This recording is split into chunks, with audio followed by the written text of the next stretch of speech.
What's up, family? Welcome to Ask the Mods. where we challenge you to stop playing and start pushing. Uh,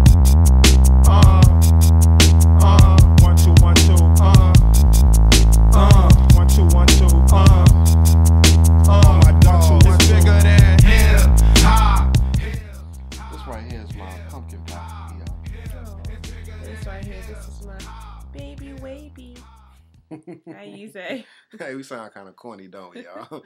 Hey, we got a question in that it's really a doozy, if you ask me. Mm-hmm. And I'm gonna go ahead and do you want to read it? I can if you want me Yeah, to. go ahead and read it. You want to read it? Nah, go ahead. All right, let's get back to it. Let me just say this too, that if my wife reads the question as it is, there may be some difficulty understanding the question just because of the grammatical errors. But what she'll do is summarize. And I'm gonna do the best I can. I'm tired. I'm gonna read it like I see it. Okay. I am a mother of 3 from previous relationships, 2 boys from an ex-husband and a daughter from a very abusive relationship. I met a man that I had heard bad things about. He had many women in his past, yet I fell in love with him because he was there as a friend and saved me from my abusive relationship. Well, we dated 3 months and got married.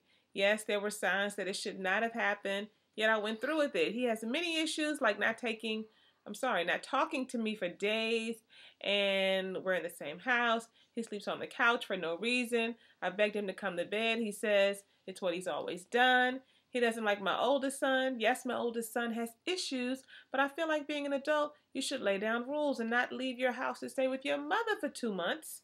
2 months. And then come back when the child leaves. Yes, I have been wrong because I do say hurtful things when I'm angry. But I'm so tired because I have to do everything. And all he does is go to work, come home, and go to sleep. Me, I have to go to work, clean the house, cook, take kids to appointments, take care of the bills, call if something needs to be handled. And all he does is complain that I don't have any time for him or that I take him for a joke. I wanted to join the choir, and he got mad at me for that and told me I could go join the army if I wanted. He didn't care, that he would just go to another church. I don't really get the connection there, but we're going to go with that. I want to get out of this mess so bad, but I just don't have the money. And on top of all of this, we just purchased a new home. And I really didn't want to sign the papers, but I was sick of my kids sleeping on the sofa. He is so controlling, and I do not know what else to do. Can you help?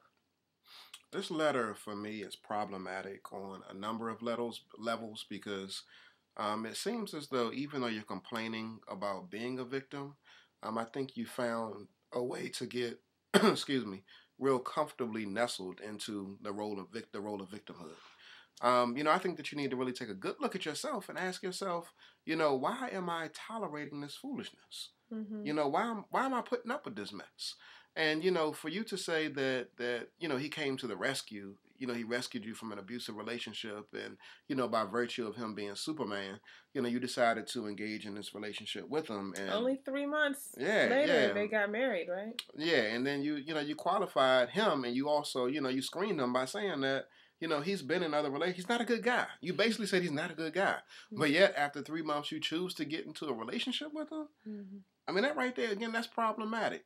Additionally, one other thing that you say in the letter that stood out to me was that, he's very controlling. And, one thing that I want to highlight and point out to you is that, people who tend to be very controlling, they do so because they feel out of control themselves. That's right. So they feel as though they're scatterbrained. They feel as though they have no control over their lives. So they have to impose their will upon people who they perceive to be weaker. Places and things. They try to impose their will on all kinds of stuff. That they perceive to be weaker. So in this situation right here, he sees you playing the victim role, and you're playing it very well. So, you say that you have no money to actually get out of the situation that you're in. But what I would just encourage you to do is just plan. Don't play the victim role. Even you taking that position like, I can't do it because I have no money, again, is you resigning to a space of being powerless. And as long as you adopt and embrace that particular position, then you'll always be in the situation. So it's really up to you to transform how you see yourself, how you see your situation. And as a result, I think that you'll be able to empower yourself to get up out of it, because this right here is not serving you. Mm-hmm. Playing this victim is not serving you. Better than that. Mm-hmm. So I think, my husband has pretty much covered it all. The only thing I can say here is that you say that you came out of an abusive relationship and yet you find yourself in yet another abusive relationship. Mm-hmm. There's a pattern here. So again, you need to look at yourself. So you may have been in a physically abusive relationship in the past, but there are different kinds of abuse.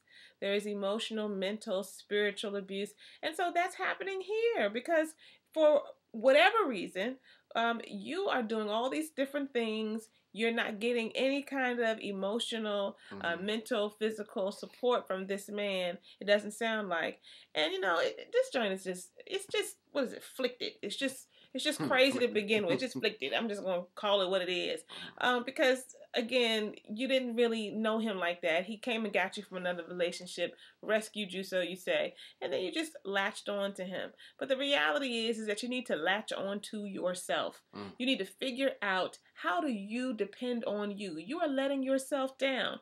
You reached out here. You asked for some support and some help. So one of the most concrete things I can suggest for you is to find a support group. Because I know that it can feel very overwhelming when you're in the midst of the day-to-day. You've got kids to take care of. You've got bills to pay. Now you've got this new house. Both of your names are attached to it. You probably need some of his income, if not all of his income, to maintain. So we're telling you, you need to play, you need to roll out. But hey, easier said than done. We get that. So the first step is, again, to latch onto yourself. You need to get centered again in who you are. And so that's a process. It doesn't happen overnight. And one of the best ways to do that is to get into a support group. Get with other folks. You can find a support group that's just for women. You can find a support group for people who have abuse dynamics or who are codependent, who are used to taking care of other people. Get into that group so that you can begin to grow your sense of self.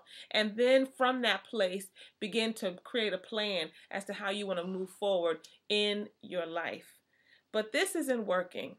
This situation right here, I am sure, is nothing more than a repetitive pattern that is happening for you. And so you've got to figure out how to stop the madness. It doesn't happen externally. It doesn't happen by putting the attention and focus on this man in your life or on the other men in your life in the past. It doesn't happen by looking at the circumstances or the specific kinds of dynamics that you're dealing with right now. It only happens by looking within. What is it that keeps attracting me to the places that look like this? Yeah. So once you do that, you will be more informed, you will be more educated and enlightened. Hopefully you will be more inspired and empowered to do what is necessary to shift the atmosphere that you keep creating and recreating in your life. Find a support group. Get into something that you can look to, you can latch on to, along with yourself. That's the starting place. Stop playing. Start pushing.